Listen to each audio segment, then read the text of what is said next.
Welcome to the Mantra Dad podcast. I am your host, Adam Marchakos, and my guest today is Keri Cooks. Hey, Welcome, Keri. thank you so much. All right. So excited to connect with you today. I know you're a busy woman, so thank you for taking the time to come on the podcast today. Have you ever been on a podcast? I have not. I have never done anything like this. So thank you for inviting me. And, I'm coming out of my comfort zone right now. That's what it's all about. Thank you so much for doing that, because when you do that, you help inspire others to do the same. Thank you. And I would say you're a very inspiring person, I would say. Wow. Would you agree with that? Yeah, sure. I think we all are inspiring. We all have a story to tell, and I just really like telling stories. So I think that might be a part of it. Well, I had the pleasure of hearing your story on your Pele celebration at your bookstore. Mm-hmm.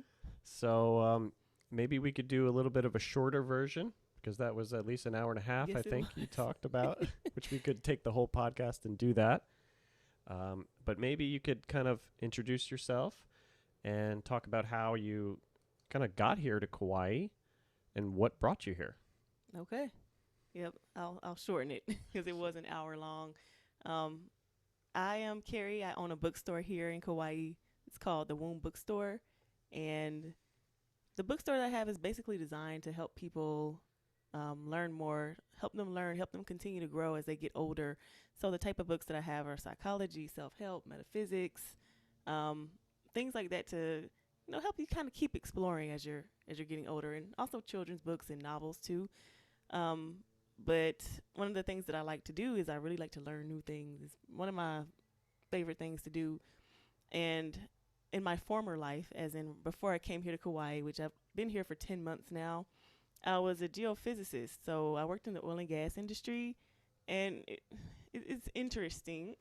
Oil and gas is fun, and you do get to do a lot of experiments, especially as a geophysicist. You get to, test stuff out, do all kinds of things. But the way that the job was going and the way that the oil and gas industry was going in general was that we wanted everything to be standardized, everything to be, just set it all up and push the button and let the computer do all the work. And I wasn't getting to use my brain anymore. I wasn't getting to learn or think for myself anymore. And I couldn't do it. I quit.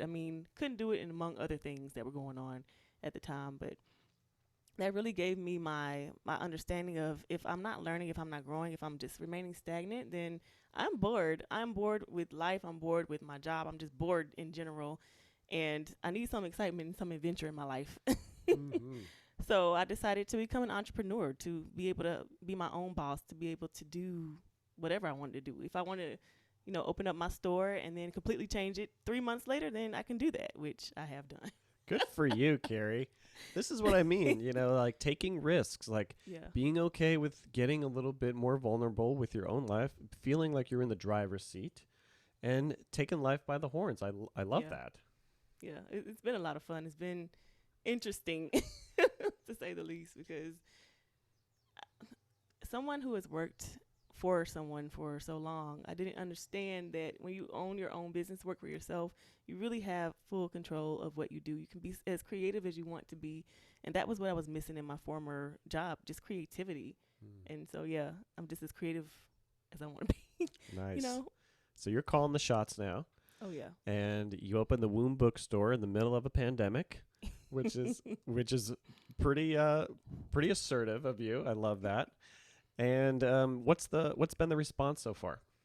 Oh, it's been amazing. People they love the bookstore. They love me. They just love the idea of learning something new, learning different things. Some of the classes and events that I hold at the bookstore, people are really into, like book club. It's one of my favorite things, which is we, read a book. And right now we're reading John Tanner, which is a book about Hawaii. It's a novel about Hawaii. And it's like really fast paced and action packed. And so we just go through and we talk about the book, and we're like, oh my gosh, can you believe this happened? And do you know anybody who has done something like that? And, we just go through the book and talk about it and get to know each other better. Also, there were art classes going on, and we would, again, creativity, learn how to paint, learn how to draw. For somebody who is 30 something years old and has never really taken an art class, to just try something out, see how it goes. We also do self-defense classes, which is pretty fun, which is what I'm going to be doing later today. Nice. But yeah. Well, one thing I love about your bookstore, and I mentioned this to you before, it's like you have a sign. It is a bookstore, but really the first thing on your sign is community. Mm-hmm. So when you were choosing to come to Kauai, you really needed and wanted a sense of community. Yes, exactly. I grew up in Georgia, so down south Georgia is very old fashioned, very southern, very southern hospitality. So everybody knew everybody. It was always that sense of community. If you needed something, you knew exactly who to ask. And when I moved away to Texas to work in the oil and gas industry, I really lost that sense of community. And that was just what the main thing that I really wanted to get back. I wanted to be part of a community again. And a small town here like Hawaii, it's a island, but it has that small town feel again, and it makes me feel like I can be a part of a community very easily because everybody seems to know everybody. Just put yourself out there really, and people will embrace you. Yeah, everybody's so nice here and very welcoming. I feel like this is the final frontier for a lot of people that kind of, want to make their own life and want to be okay with kind of being on the edge a little bit and, the edge of creativity, the edge of pursuing your passions. There's not much going on here in Kauai, so it's kind of like you have to create your own life. Oh yeah. And find the people that really resonate with you. So do you feel like I know you're actively kind of engaged with a variety of types of people. Do you feel like you found your tribe here to a certain extent? Not fully yet. I'm still seeking, and I think they're coming towards me, but it's been difficult too when I came here and I started opening up a new business. So I was just working, just going, and not necessarily getting out there and meeting people. But now that things are established, it's been open for 6 months now. Now I have time to go out, do more things, meet more people, not be attached to the bookstore at all times. Nice. So now things are starting to come together for me. Excellent. Yeah. I'm so happy. I've got a chance to really witness at least your short journey here. And, we get together for dinner. We have some good talks. What do you feel like Kauai really needs here? Interesting. I don't know. There's so much here, so many things to do, so many different things, but there's just certain stuff I miss from the mainland. Like I would really like more arts, for example, plays and spoken word and poetry and things like that. And I know the pandemic has slowed stuff down that was probably going on before, and I wasn't here, so I didn't get to have be a part of that or see it. But I would really, I'm missing especially plays. I love plays. Nice. So just some more cultural amenities. Exactly. Nice. Great. Well, I feel like your bookstore in some ways is kind of ground zero for like some really interesting types of events. I mean, you've had live paintings, you've had a Pele celebration.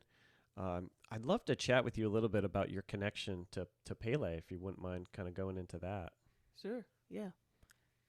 So when I first visited Hawaii, it was actually the Big Island, and it was my first time even coming to Hawaii, period. I was back in 2019, and I was still working in the oil and gas industry, and I was just on vacation, wanted to go do something fun. And I was like, Hawaii? Yes, I want to go to paradise. So I went on vacation there, and I did all the things. I did all the tourist stuff. I swam in the beach. I went surfing. I went up the mountain. I went to the Volcanoes National Park. And while I was at Volcanoes National Park, I was just kind of thinking about my life. How I was driving by myself, and it was kind of a long ride, and I just had time to sit with myself and think about all the things in my life that I want to change, because something about being in Hawaii and being in paradise, but then knowing that I had to go back to Dallas just kind of was like, I don't want to do this. I don't want to go back. I don't want to have to live this life again if I can live a life in Hawaii. And so I was thinking about all the things in my life that I didn't like. And literally, I just got so upset that I pulled over to the side of the road, and I started crying. I started pacing, just upset. And then I heard a voice talking to me. and it was Pele. I knew it was Pele because I was on the volcano. I was on standing there where the volcano most recently erupted. I could see the earth, the black rock. It's like, okay, I know this just came out of the ground. This is so cool. But again, I say I was a geologist and a geophysicist, and the voice that was speaking to me, Pele, she was talking to me in terms of geology and geophysics. She was telling me her story of how she erupted out of the ground and how, magma is hot. It is, nothing can contain magma. It's hot, it moves, it's highly pressurized, but when it's out of its natural environment, it has to change. It has to transform. So she was telling me how, yes, I was magma, but then I erupted and I transformed into black rock. I hardened, I cracked, my minerals were leached out. She was just telling me her entire story of her transformation from being this free person in the magma chamber to coming up on surface of the earth and being basically trapped in rock. Wow. And it just helped me understand that, yes, even though she's changed, everything about her has changed, everything about her from being magma to rock has changed, she's still who she is. These Hawaiian Islands are some of the most beautiful islands in the world because of her body, her black rock that has created the land surface, and then all of the plants and the trees, and then people coming and building and creating on top of her land surface. I mean, it's just prosperity and abundance that she exudes. And even though she's a black rock and she's trapped, quote unquote, maybe this is exactly where she's supposed to be. Maybe that's what she came here to do, to help us live, have prosperous lives and survive. So me hearing that story and understanding, to me, I keep saying from magma to rock, like that is a big transformation. But again, I'm a geologist, I'm a nerd, so like that kind of stuff it means something to me. Yeah, totally. Yeah, it's just huge. And to see that we can do it too is what she was telling me. I love it. I'm getting chills over here just hearing you talk. I love the self-creating idea. It's like it creates everything, and like the Big Island is the newest island, it's the youngest island. So it's continually creating and changing. And every few years it can definitely transform. So you really resonated with that kind of the transformation aspect of nature at its most primal and powerful. Huh? Yes. Basically saying you can do anything. Nothing can stop you. Not even my body changing. Yes. But yeah. Right. Beautiful. Thanks for sharing. Oh, you're welcome. Wow. So she spoke to you, and you knew it was like that was kind of your hero's journey, so to speak, huh? Where you were just like, I can't go back. That world is gone for me. That has no pull, right? Exactly. They say you can't unknow what you know, or you can't unsee what you have seen. And I saw that in Hawaii there was a better life. People were living better. People were happier, even though people were working multiple jobs and just hustling sometimes just to get by. But it just seemed like there was more joy. And I was like, you know what? I want to see what that's like. I want a little bit more joy in my life. Exactly. Yeah, and be okay with that. Like it's okay to want more joy in your life. Yeah. That's so great. Thanks for just getting it. Just hearing the call and knowing that you needed and wanted a beautiful shift in your life. So good job. That story is very inspiring to me. I'm sure people could resonate with that. Because I have a similar story in a way. Like when we chose to come to Kauai, when this opened up for us, I had a similar voice. I'm not sure if it was Pele. I think it's kind of all the same when you think about it. It was definitely a feminine voice though, and it was saying, I'm the same energy that pulses the womb and pushes the tides. I'm the moon energy basically, and from what I understand, the moon is a feminine kind of entity, and it was pulling me and calling me, and she was saying, this is where you'll be opening up lyrically, and it's very clear, and it's just like, if you're ready, like it was embracing me and calling me here, so I can really resonate with what you're saying. There's a consciousness here, and it can pull. It pulls. Just think about the humanistic, the moon, being like anthropomorphic, like it has human qualities, and we are just like personal heavenly bodies in a way, and have similar energetics to the planetary body. So it's pretty cool how it all works together. Yeah. Personal heavenly bodies. Personal heavenly bodies. Love it. Great. So I wanted to ask you, what are some of your creative outlets? I like to write. I really like to write. But I also like to just come up with stories in my mind. I think I do that a lot. Do you feel like you could write your own book? Oh, for sure. Nice. I think I will. Well, I know I will at some point. Nice. It's just getting the courage, to write a whole book. Seems like a lot.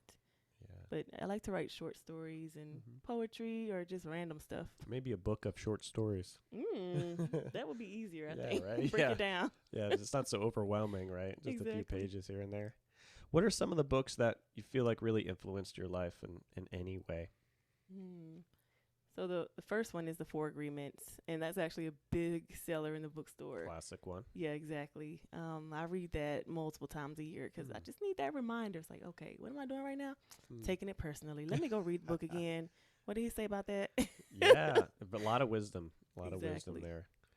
And I know you're into Castaneda, right? So are you into Carlos Castaneda? No. Like the Alchemist? Oh, yeah. Yeah, that's Paulo Coelho. Oh, I'm sorry. Jeez. Shows how much I'm into it. The Alchemist is also a bestseller at the bookstore, and that's the first book club book that we ever did. Yeah, and I think my wife was involved with that book club with you. It was so much fun. Nice. Again, drop it into the soul of the world, huh? Yeah. And so many people have alchemist-like stories, so it's fun to have a venue where you can get together and talk about that, and everyone shares their stories. And I think especially here on Kauai, people have similar stories of how they came here and how they were called here. So, yeah, so much fun to talk about that. I want to actually do that book again. Maybe I can get away with it. Yeah, people have short memories. So, I love books that you can read, 50 times, and it's still like you read it for the first time. Yeah. That's one of those. I read that as a young man, and I was just like, whoa, it's kind of foundational spirituality, I think. Yeah. And to it's very mystical. It kind of really, you get pulled into it, you feel like you're kind of there. And I love the boy who's just like, he's like in and out of the soul of the world, and like so cool. When he's in there, like how he just receives everything he could ever, where to go, who to talk to, like the impending, I love the scene where he's kind of in the oasis and everyone's just kind of chilling there, and he's like, there's invaders coming, and people are like, what? But they trusted him, and they were able to protect themselves, and thus allowed him to go and move on. It's just so cool how one thing turns into another thing. It's just like the chronological, and circular time. Yeah. It's just so strange. That book, to me, I read it as an instruction manual. I really feel like it's an instruction manual on transformation. It's like how to, like, if you're going to do something, if you want to find your personal legend, then there's these things that you're going to have to go through. And you're probably going to lose this, and this is going to happen, and you're going to have, like, major problems. You might need to link up with some people to get some help. Like, I just see it as an instruction manual. Because there's so many similarities and parallels between me opening the bookstore and The Alchemist. And I was like, ooh, what part am I on? Let me see what's going to come up next. Cool. Wow. It really, it reads to me like an instruction manual. Good job. So have you learned to kind of trust the universe more? Oh, yeah. Have had to. When all my life I'm used to getting, a paycheck every 2 weeks on time. But being your own boss, and especially opening up a brand new business, brand new concept on a tiny island in the middle of the pandemic, all I had was my intuition and trusting the universe, and making sure that as long as I was in alignment, then I could trust that whatever I needed at the time was going to come in. And so far, that has been true. It has been true. I mean, it's been a struggle. I can't say that I always trust. And so sometimes I'm anxious and I worry, and I'm like, how am I going to pay rent this month? But it always happens. It always comes through. Nice. So, yeah, I'm learning better. It's like, okay, I can trust and not be stressed. Some nice Don't lessons stress. there. Oh, great. Do you have any experience with the power of the word and speaking, you know, events or speaking things into your own reality, kind of being the creator? Can you talk a little bit about how that works in your life? Yes. Um, when I talked to you about coming onto the podcast, you were talking about mantras, and I was thinking that I don't really use mantras, but I think for me, the mantras are songs. Like certain songs I will play if I need to feel a certain vibration. If, like, for example, if I need to be confident, I really like to listen to Kanye West. I feel like he's a very confident. He really is confident. He was running for It's president, like I right? need some of that confidence. So let me listen to "Can't Tell Me Nothing," his song. So I'll listen to those kinds of songs to like boost my confidence. If I really want to feel spiritual or connected, if I'm, maybe feeling disconnected spiritually, I listen to gospel music. So for me, that's kind of like my mantras, or like a song will just play over in my head, or a specific lyric. If there's something that I am needing like encouragement for, looking to hear. So I was like, okay, this is my mantra. This is how I do it. I listen to songs. I'll And do you sing think along? about lyrics. Oh, for sure. Yeah, so you sing along. And when you sing along, does it feel as though those words resonate with you? Yeah, sometimes certain ones will pop out, and it's like, oh, that's what I needed to hear. Nice. Yeah. So you kind of feel it resounding in your body, so to speak, where you're just like, oh yeah, don't tell me nothing. I got this. Exactly. It's really important to focus less on what other people are telling, or the world as it is, and just really kind of act from a centered type of place where you know that you're the creator. And so have you really felt as though taking responsibility for your life and feeling as though you created it? Oh, for sure. Issa Maria, the woman who I worked on the Pele exhibition show with, she's the artist who paints beautiful pictures of Pele. She and I came up with the concept of the show, and we were like, yeah, this would be a cool concept, and we just made it happen. It's, to me, after seeing the end product and seeing so many people come and support, and it just being such a huge event at the bookstore, to seeing that end result, and then remembering in the beginning we were just thinking and writing stuff down in our notebook, and like, yeah, we need to call this person, we need to talk to that person. But it was just really us talking it through, writing it down, and then we made it happen. And so I feel like now, after doing that, after seeing that turn out, and just the after effects of even that one event, I'm like, we can do anything. Yes, I love it. Yeah, Great. It was amazing. Nice. So, what kind of feedback did you get from the people who attended? Oh my goodness. From me, because I told my story of my meeting Pele, and also my coming here to Kauai, and I'm pretty new on the island, and not very many people know me. So from me telling that story to all of those people, I just felt like known and understood and loved, because I feel that story is only something, and maybe not only, but the people who really understand that story are people who have done the same type of journey, people who have been to the Big Island, or people who live here on Kauai, and they've felt and experienced some of the things that I was talking about. And yeah, to be able to tell it to an audience who paid attention and were engaged, and came up to me afterwards and said, I really resonated with your story because something similar happened to me. It was amazing. So I just feel more known and welcomed by the community. Yeah, man, there wasn't a dry eye in the place, I don't think. I feel like you really connected a lot of hearts there. Yeah. It was. And me included. I was bawling. I don't know why. It was just like, felt so connected to what you were saying. It was so powerful.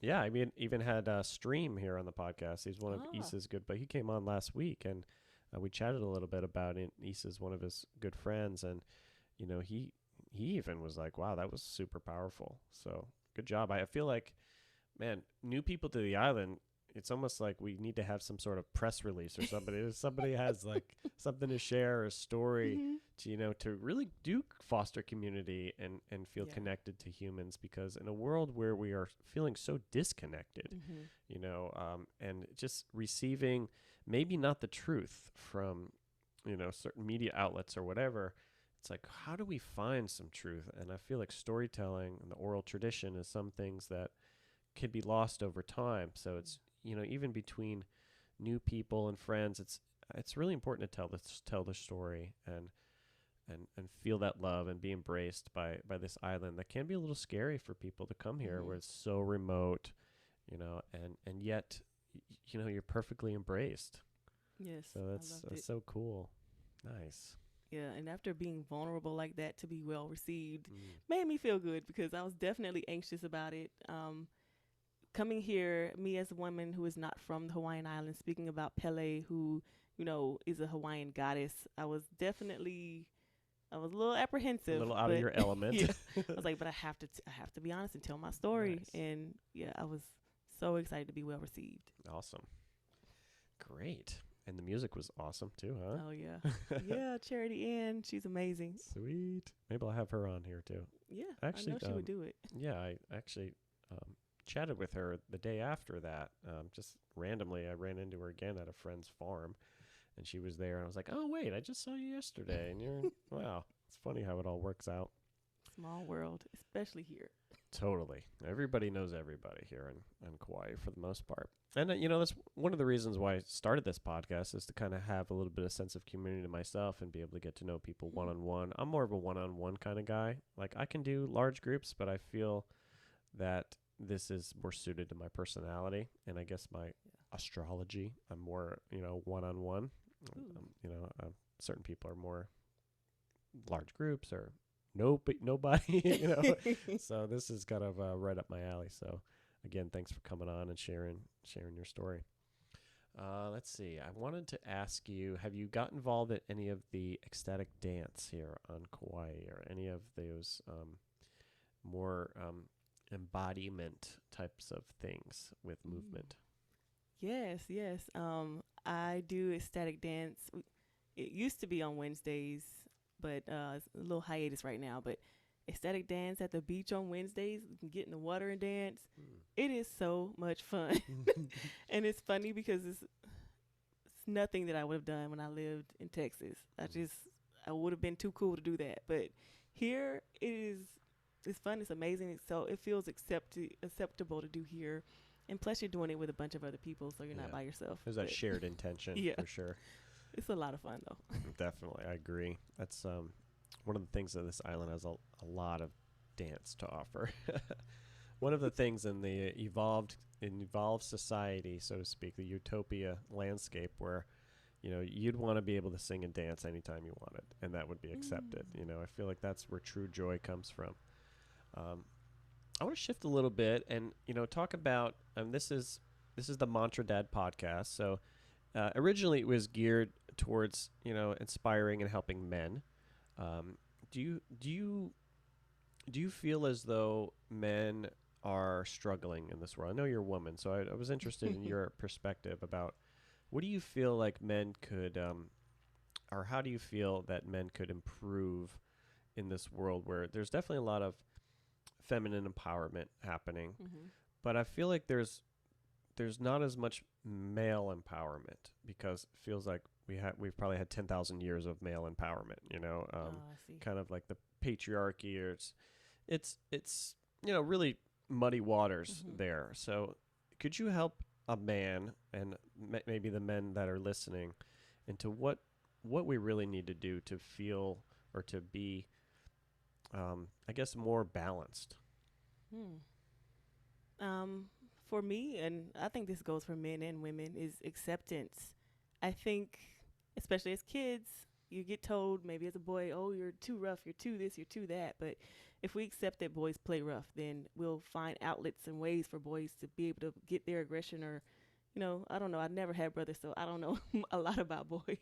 But, whatever the rough play is, to get that out.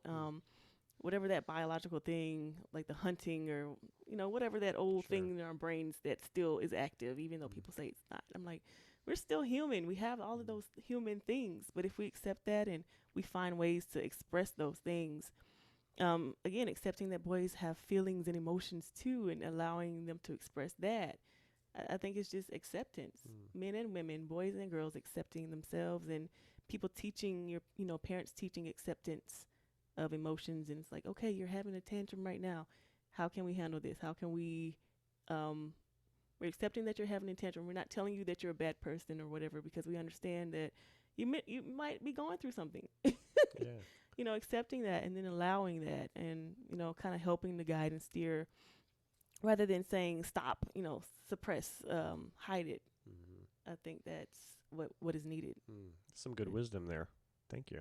Yeah. I know you have a few books in your bookstore by Osho. Have you read some Osho? No, I can't say I read a whole book. I like to just flip through and read whatever pops up. Mm-hmm. So I've read some Osho, let's say. Nice. Yeah. So do you know kind of his story a little bit? No, I Have don't. you seen Wild Wild Country on Netflix? No. Ooh, I should watch Do you have Netflix? Mm-hmm. You got to check that out. Wild it's like Wild Country. seven episodes. It won a bunch of awards. It's really amazing. Basically, he had this really advanced commune in Oregon for a short amount of time, and came over from India, and they built this most incredible utopian society. Basically, thousands of people were living there and studying his works, and he was there. Basically, you have to see it. It's incredible. But his story and his followers, still, he's got millions and millions of followers. And what he was able to accomplish in such a short, and not just him, but his staff, but man, all the drama that went on, it's very kind of, it's on the fringe, so really exciting. Ooh, so he's one of my most favorite characters, just as a human here, just kind of total guru figure, could sometimes take advantage of people in that position, the kind of the cult leader type of thing. Have you had any experience, or are you interested at all in kind of cults to a certain degree, kind of just as a observer? I know I am, just because of it's such a odd, another kind of patriarchy kind of thing. What do you say about that? Yeah, I want to understand cults and how people decide to follow the person. Like, I want to understand the leader, because they got to be charismatic, like beyond top belief. Leader to convince people to do whatever they do. But I can't say I've studied them. I kind of stay away from stuff like that. Like, let me not look into that too deeply. Mm-hmm. But I have looked at Taylor Camp, and I guess it's not a cult, but Taylor Camp that was here in Kauai, because there's a book in the bookstore about it, like a documentary talking about how people kind of came together to live on their own terms freely. And I don't know, I just thought it was a really cool thing. Even though back in the 70s when this was going on, it was like, hippie time or whatever, it was, to me, a cool thing to come to paradise and decide to create your own paradise within paradise. I think I was like, you know what? I like that idea. Nice. Yeah, I'm sure that could resonate with, thousands of people. It resonates, but then you see all the things that, again, the leadership, well, it wasn't really any leadership. People were doing what they wanted. Sure. Yeah. So what do you feel like makes a good tribe? Or have you studied or looked into kind of how a fully functioning tribe, where kind of egalitarian, balanced, does that exist? And how would you go about fostering that? Oh, wow. I know it's a big question. We're going deep here. I'm not sure. I hope it exists somewhere. I'm just going to hold out hope in my heart that it does. I can't say I've studied tribes before. It's just not been something that not to say I've not been interested in, but I just like to observe around me and see what I like and what I don't like around me, and kind of find my way there. Because even though we don't necessarily call our living situation here or anywhere that we live tribes, I guess that's a word that we reserve for others, but I do feel like we all live in tribe situations. We, form our tribe, our family, our people, and that's how we live. So, I mean, that's kind of what I'm doing right now, is looking for my tribe, my people, even I'm moving, so I'm looking for a good place for me to live and see how I feel, how it resonates with me. That's the only way I know how to know what a good tribe is how I feel. Mm-hmm. And if I feel like I fit there. Of course, the leadership, or if there's any leader structure, would need to be something that, someone with values that I believe in, and who's not going to lead us off the edge of a cliff type of situation. But yeah, I can't say that I know what the perfect tribe would look like. Yeah. I would love to discover that, though. I know. I mean, and something that actually has longevity, that's not just going to fold up after a few years because of, whatever, any number of issues that could arise. I know that there's one that I've visited. It's called Pachamama down in Costa Rica. And very much, I mean, I guess you'd call him a guru at the center. However, it's not like he holds like all the power and all the say. There's probably, I think, 200 people kind of in the tribe. I guess you'd call it a tribe. But it's more like a retreat center, where they, welcome all different types of people to come and do trainings, like breath work, ceremony, like trainings, and all different types of yoga trainings and everything. So it's more like they have their own nucleus. However, they welcome thousands of people there to kind of see what maybe an advanced civilization might look like. I mean, in all accounts, I spent maybe like 5 weeks there, all said and done. And what I saw at first, it was kind of like, man, what's going on here, But as you go deeper into it and you meet people, you realize, wow, this is actually fully functioning, almost like its own economy. It's been going on, I think, for like maybe close to 20 years. So it's one of the longest standing, fully functional kind of utopian communities. And not to say that they don't have their own issues, but they have a school. There's music. There's all different types of ceremonies, and I mean, just one of the only examples that I've seen in person. Have you ever been in the presence of awakened person, so to speak, or an enlightened person, or self-proclaimed enlightenment? Have you ever been in presence of somebody like that? Oh yeah, I think there's people all over this island who are like that. But for me, the best example is my life coach. She's amazing. Like, her aura alone just makes me feel joy. And yeah, she's amazing. She actually has her own store in New Orleans. It's called Selah. So you go by there, you'll know what I'm talking about, because it's just like immediate. You can feel it. Nice. Yes. So how did you meet her? Thankfully, in Dallas. We both lived in Dallas, and they say when the student is ready, the teacher appears. It's like, boom, it just happened. When I was seeking more, when I was looking for more, I was ready to change my life, but not really ready to actually do it. Yeah, I met her while we were at an event, and yeah, it was just immediately. She gave me her card, and I wanted to call her immediately. I was like, you need to wait. It's 7 a.m. right now. People aren't up at this time. Wait until like 10. But yeah, it was just one of those times. You meet someone and you just know that that's who you need to work with. So how has she coached you to your own personal success? Just with sessions, with me going in and talking. It's so interesting to have someone witness you. And I think you actually talked about this, witnessing someone. But talking and allowing someone to witness you at your best, your worst. I mean, just saying everything that you need to say, and knowing and trusting that that person can hear, listen, and not necessarily judge you, but guide you through it. That was it. It didn't have to be any magical, and I need to learn how to do these. I don't know what I'm trying to say. Sometimes it feels like it has to be like magical. It has to be more than simply speaking, but it was just speaking and being heard. That was what I needed. I love that.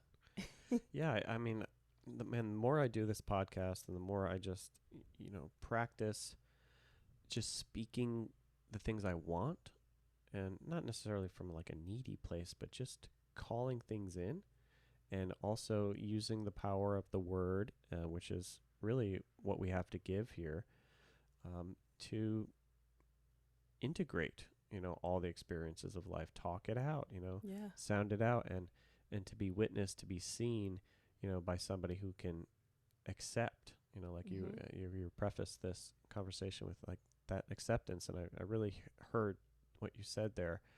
And I feel like that's really important to, with the integration process of any new information or any new experiences, we talk about, but how do I integrate, and it kind of happens naturally. I feel like there's no real extra thing you have to do to integrate. It's more about feeling or knowing awareness first, and then the integration kind of naturally happens. Can you, like, what do you feel? Do you feel like your life coach kind of helps you integrate life in general? Yes, for sure. Yeah, integration, acceptance, that's a big thing. Acceptance and permission too. Permission to be upset about my childhood, you know? Sometimes as kids you want to think your parents are perfect. And then you grow up and it's like, no, they're not perfect, but I'm not able to accept that. I want them to be perfect, you know? So having permission to, like, you can love your parents and see them as humans too. I think that was a big deal for me. Is that a recent lesson that you've kind of heard? Well, recent is in like the past 5 years. Yeah. So you've grown to accept your parents for they did humans. the best they could. Yeah. True. Like, they're not super people. They're humans just like I am. And what do you feel about, like, so maybe for a while, I'm just going to lead you here a little bit. Like, did you have some grievances towards your parents? Oh, for sure. Sure. So did it come to a point where you kind of let those go, like the grievances? Yes. I mean, it's something that you talk to your parents about and see what kind of closure you can get, and also understand that, yeah, they're human. That's the biggest thing for me. Just like I sometimes feel uncomfortable talking about things, they do too. And you don't know as a parent that you're doing anything right until, you know, the kid is like 18. Yeah. Sometimes I totally agree. Sometimes I'm like, am I screwing her up right now? No, I don't think so. I feel like, we all just do our best, and there's no operations manual that you get. I'm sure that there's books, but if you read the books, you go, it doesn't really resonate with me. I'm gonna kind of do it my own. Although maybe there's a lot of good tips. I feel like communication, nonviolent communication. Getting to the point where you're really asking what that person really needs. And hearing that person, witnessing, speaking back, so you're both on the same page. This is what I heard. Have you ever gone through that nonviolent communication kind of the script that's involved with that? No, it's created by this gentleman who has used it to really clear up so many conflicts all over the world with tribes or with within relationships. Specific script that he kind of developed. I don't know exactly what his name is. I think his last name is like Goldberg or something like that. I have to look it up. But anyways, he's got a script, and the end of the script is basically, okay, I heard you. Now what do you need? What do you really need? And usually that's kind of what it comes down to, right? I mean, like, so maybe in your position, it could be like, well, what I need is closure. I need to hear from this person, that you did your best, and maybe you speak from your own experience. Well, when you did this, I felt this way, and that developed, this emotion, which developed, these certain obstructions that were created in your life for whatever reason. It's kind of interesting to see how it all came, where it all came from, because as we kind of trace it back, a lot of the trauma in life comes from those early childhood moments. Would you agree? I do. But I also understand that you can be a child and perceive something so completely different. I don't know. It's something that I'm still going through, working on, and understanding perception as a child versus perception as an adult, and understanding sometimes things seem so catastrophic as a kid, and as an adult, it's like, well, maybe it's not. That maybe that's the disconnect there between you and your parent. You have different ways of seeing things. But yeah, that's still something that I'm looking at. So. Sure. Have you read that book in your store, The Body Keeps the Score? I'm going through it. It's an intense kind of dense, one. right? Yeah. Cool. But it's, the idea that all of that is stored, kind of inside your, I guess your fascia, and your muscles. You're kind of deep. Just keeps it there. Yeah. Just there, for you to work it out. Right. So interesting.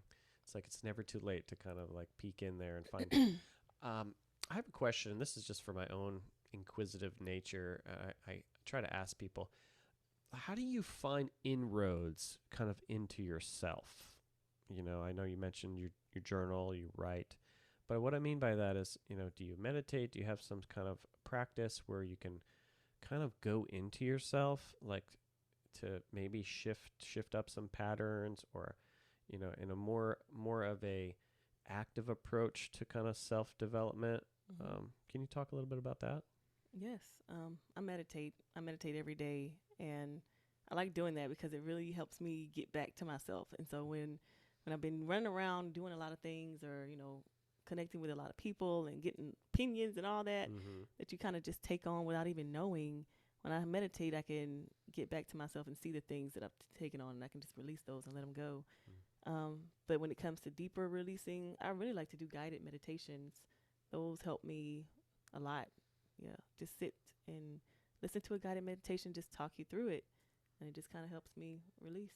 Nice. So you find some benefits to following some guided meditations. And is it so it's words? People are Yep. So words. is it affirmations, or what kind of types of words? Yeah, sometimes it's affirmations, sometimes it's scenarios, like go back to this point and play it over or change it, or sometimes it's create this utopia in your mind, Nice. if you want to manifest something like money or relationships. So yeah, it just all depends on what it is that you're working on doing. Yeah. Cool. So I'm going to ask you something now. It may be on your edge of vulnerability. Okay. Are you ready? I don't know. Let's see. What kind of relationship are you calling in? I'm calling in multiple relationships. I love it. So coming here to Kauai was difficult for me because one of the things is I had changed a lot as a person, and a lot of my friends didn't change with me. And I was like, hey, y'all want to talk about this kind of stuff? You want to do that? And they were not interested. And so coming here, I lost a lot of friends. Also, changing from a worker to a boss, I lost a lot of friends. So I'm calling in friendships. I would love to have people who are my friends here on the island.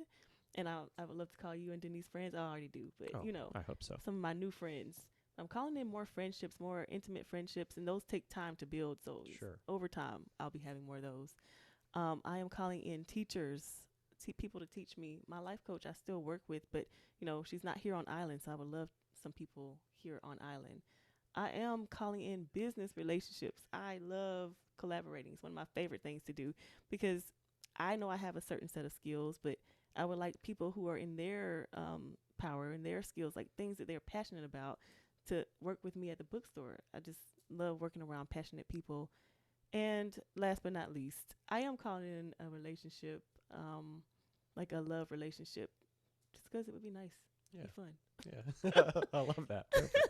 I love love. Great. I love that you know what you're wanting and who you're calling in. Most people have no idea. Oh. You know what I'm saying? And if they do, it's they're just like, yeah, if it happens, it happens, but you seem like it's like, yep, it's what I want, Yeah, that's how you get what you want. Yeah, the more clear you are, and I guess the stronger the attractor mechanism works, right? Yeah. At least that's what I'm finding. Like the more you want it, seems like quicker you can get it, and especially the more specific you are. That's true. Have you gotten into Abraham Hicks or any of that law of attraction stuff? Yes, I used to listen all the time. Like on YouTube, you can hear, like just listen to lectures over and over again. It's very, very inspirational. So when I needed to be inspired, especially when I was going through it, because when I first awakened, I don't know if you had any issues, but just accepting that I am the creator of my own reality.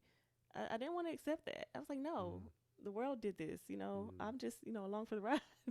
But accepting that I am the creator of my own reality, that means I need to accept my reality and that I created this. So if I want better, then it's up to me to create it. And those talks really inspired me. It's like, you can do it. You can hold that in your mind. You can, I love those talks. I like when she's like, launch your rockets of what did she say?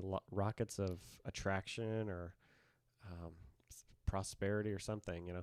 I love these gurus. I would consider Abraham Hicks a guru in a certain extent, and not to the point where they want to have followers and all that, but just giving their gifts, and giving what she has to give. And for a long time, she didn't really want to do that. She had some struggles. It's like, come on, really? Is this really true? And I feel like I'm such a nerd about channelers in general. There's something about it that, wow, that's a frequency that those human bodies are, tapping into. Wow. It feels really otherworldly. It feels like, wow, so death is really not real, huh?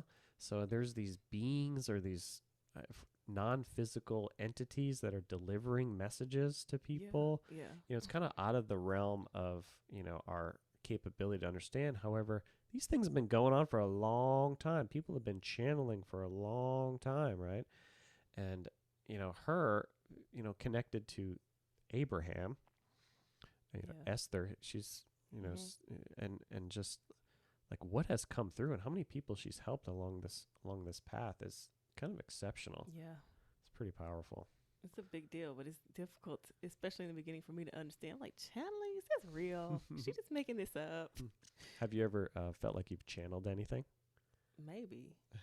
It depends on the definition of channeling. Because I feel like with Esther, her body's taking over.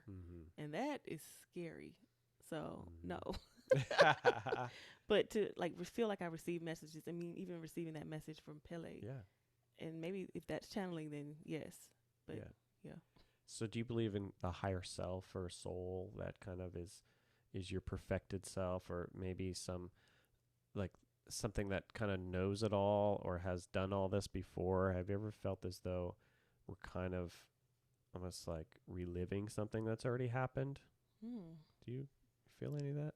I'm not sure. There's so many ideas and thoughts out there that I kind of want to read them all and then figure out my own. Like take pieces from all of them. Sure. I'm sure all of that could be true. For me, the words don't always resonate with me.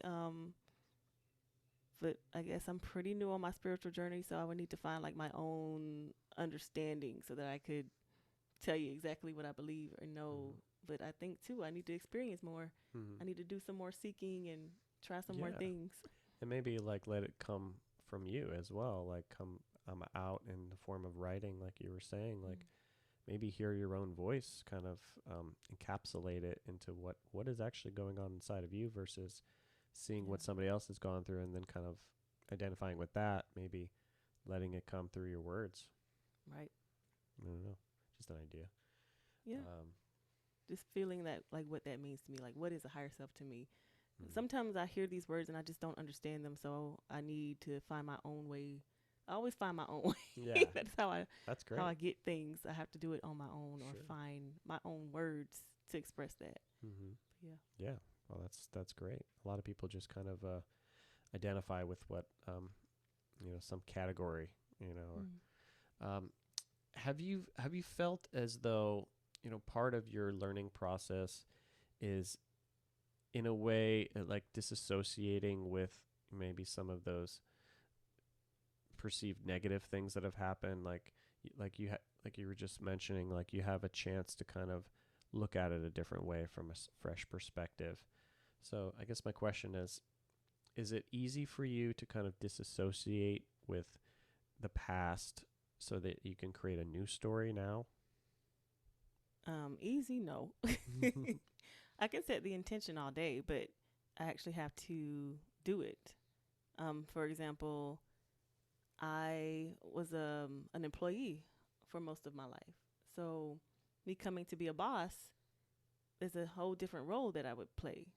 But when I first became a boss, I was being the boss, the employee, etc. I was playing all of the roles. And in order for me to integrate being a boss, I need to actually be a boss. I need to delegate. I need to ask for help. I need to hire people. So I think the same thing goes for like if I'm releasing or accepting something from the past. I can set the intention, but I need to actually do it. So if time comes up, if someone calls me and we have something between us that I was angry about, but I've decided I'm not going to be angry anymore. I can't come with that same anger or have those same reactions to whatever it is that they're saying with me because I'm drawing from the past. If we're going to start over, then we actually have to start over.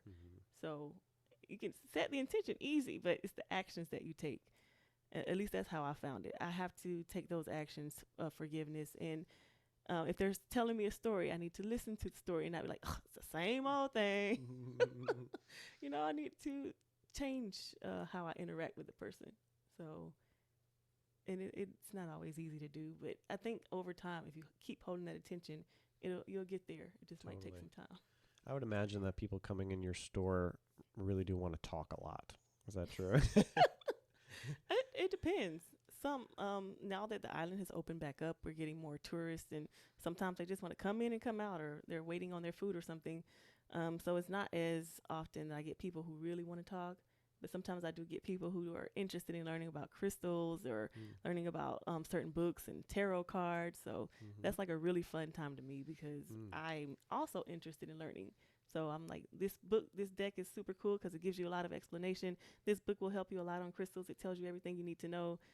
So it's fun to like go through and talk to them about it and help people feel more comfortable picking up a deck of cards that seems so magical. But I keep telling people the magic is you. These are cards. You are the magic. The cards are not going to flip themselves. And, it's you that's doing the magic. Yeah. Why is it that the card is always perfect, though?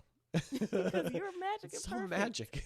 It's like, it's us. We are perfect and magic, but it's the acceptance of that part that Got it. people are still having problems with. Sure.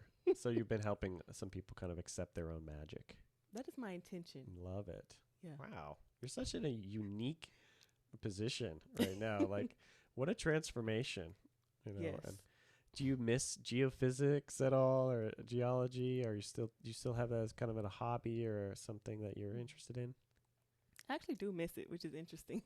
I miss the feeling of getting a new data set and like exploring a new piece of the earth, because I would look at the subsurface of the earth. So I would get to see what's underneath, which you can't see unless you use something like we use, which is basically like a sonogram for looking at babies, but we do on a big scale, kilometers scale. Wow. And look at chunks of the earth.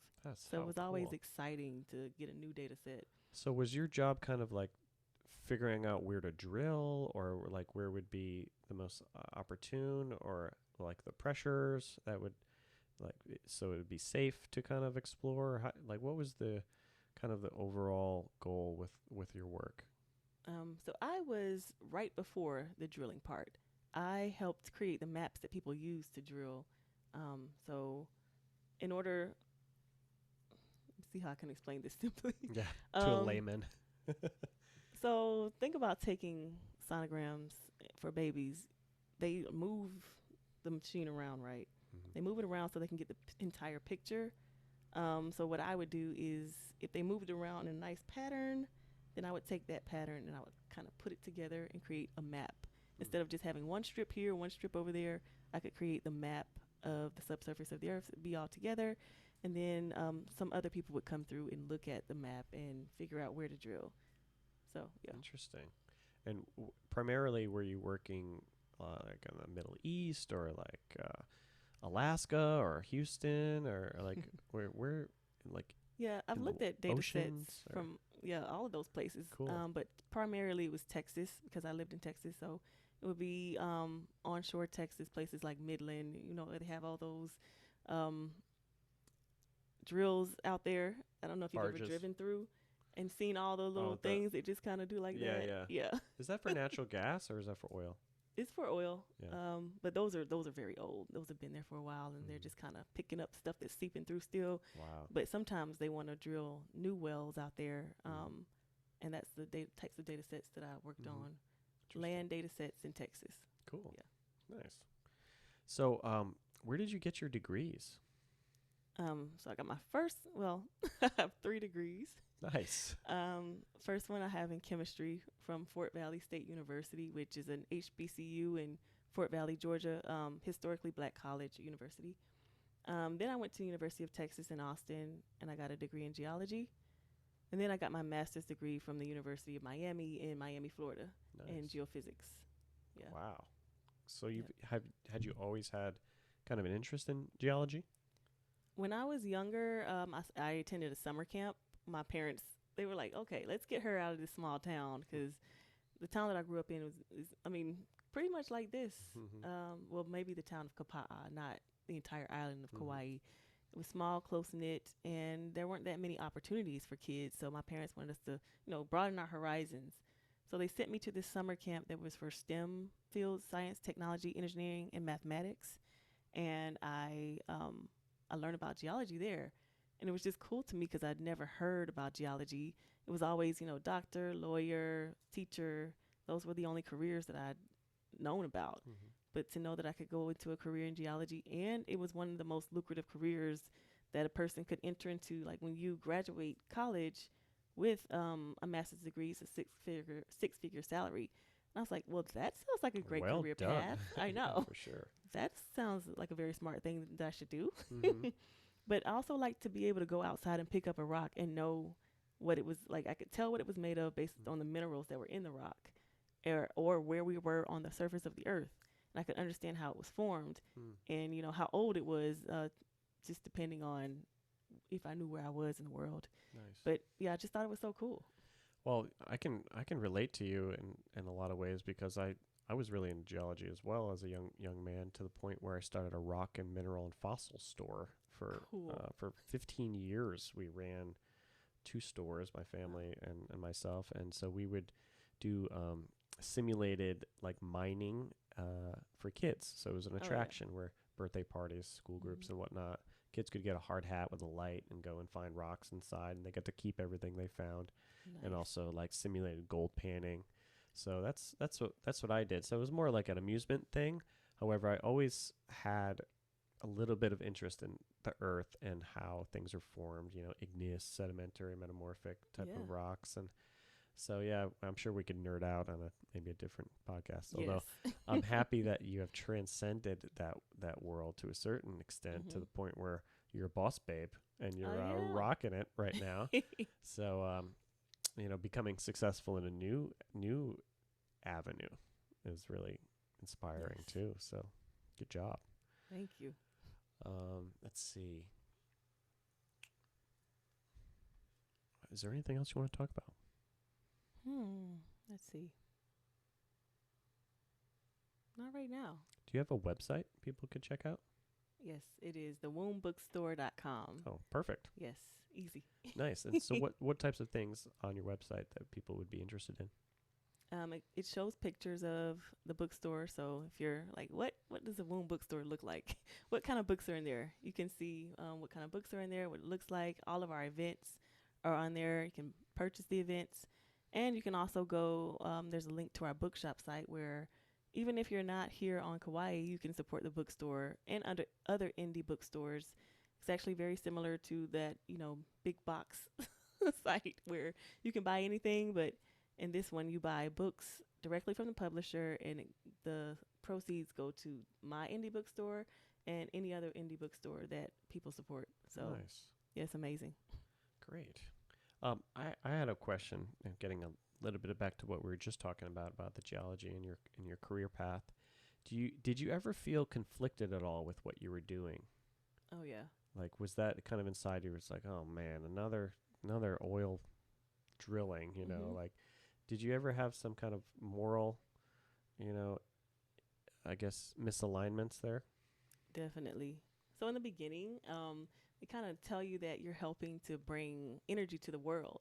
And I was like, that's amazing. I would love to do that. I would love to be a part of the reason why I can turn on my lights and people can have energy.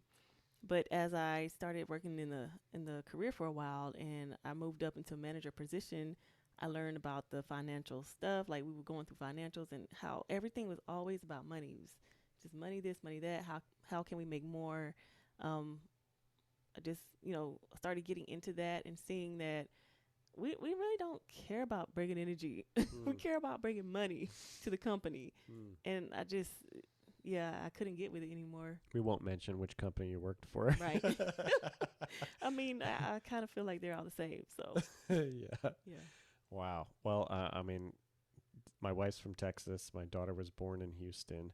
I mean, we have a connection to that world, not so much the oil and gas world, but just that whole consciousness that is Texas, and especially the one that is, slurping up this oil on a major scale. It's kind of like, it's kind of a consciousness, right? And it's one that really doesn't have much of a moral compass, I would say. This is very, I guess, judgmental on my part, but it's kind of like when you see that it is all a money game that is connected to so many other industries as well. It is kind of the nucleus of our entire country and world is energy, and we're having some shortages right now when it comes to energy, and things may not always be this Goldilocks economy where we can just keep, just funneling nature's resources to just put it up in the air, and these carbon emissions and whatnot. So are you kind of optimistic that things are changing in more of a positive way? Yes, I think that the thing that I know about oil and gas companies is they are going to make their money. So if the money is going to go into, helping to, I guess, fix the atmosphere, fix the problems that are going on, then boom, they're just going to switch over. It's all about money. Interesting. That's my perspective. So I don't feel like it's like going to be the end of the world or the end of the business. It's just going to be a different business, but it's still going to be business, in my opinion. But maybe I'm wrong. I'd like to be wrong. I'd like for us to just care about the environment and, want to do what's best and not care about the money. But I know that money is a driver of things. So if the money is in fixing the environment and finding different ways of, like maybe there's some new, better energy way, then that's where the money's going to go. And then oil and gas will be obsolete. So, yeah. I think in our lifetime, we're definitely going to see some shifts with regards to the energy consumption. And we already are. We're in the midst of a solar revolution, wind revolution. I mean, Texas is really big on wind power as well. I mean, killing all those birds for all that money. I mean, there's there's pros and cons to everything for sure. And but yeah, it'd be good to evolve into more, I guess, more of a peaceful way, of a allowing equal access to energy and whatnot, instead of, how much you can afford or, how many people you can displace. It's just kind of odd where we've gotten to where the point where it's just like there's haves and there's have-nots, and maybe we can move into more of an egalitarian economy, I guess. Let's try to stay optimistic about that. Yeah. I don't know, but it's nice to kind of be out of that world and not have to care as much. So you feel more aligned with who you are now and what you're doing in this world. Oh, definitely. Nice. Definitely. Well, that's the shift right there. Shift happens. Nice.